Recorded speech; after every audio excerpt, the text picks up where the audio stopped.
একজন ইয়াহুদি বালক যে নবীজি সাল্লাল্লাহু আলাইহি সাল্লামের খেদমত করত, সে যখন মৃত্যুশয্যায় তখন আল্লাহর রসুল তাকে দেখতে তার বাড়িতে গেলেন।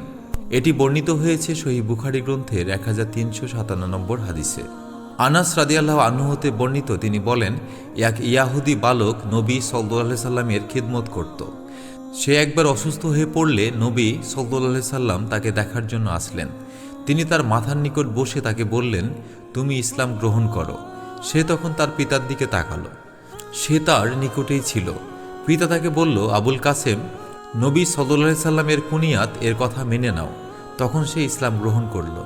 নবী সাল্লাল্লাহু আলাইহি সাল্লাম সেখান হতে বের হয়ে যাওয়ার সময় ইরশাদ করলেন, যাবতীয় প্রশংসা সে আল্লাহর, যিনি তাকে জাহান্নাম হতে মুক্ত দিলেন। নবীজি সাল্লাল্লাহু আলাইহি সাল্লাম কেবল মদিনার শাসক ছিলেন না, তিনি ছিলেন প্রতিটি মানুষের পরম হিতাকাঙ্ক্ষী। একটি প্রাণ জাহান্নাম থেকে বেঁচে যাওয়ায় তার সেই আনন্দ আমাদের শেখায় দাওয়াতি কাজ হতে হবে কেবল আল্লাহ সন্তুষ্টির জন্য। আল্লাহ আমাদের মানুষের কল্যাণে নিবেদিত হওয়ার তৌফিক দিন। আমিন। জাযাকাল্লাহু খাইরান।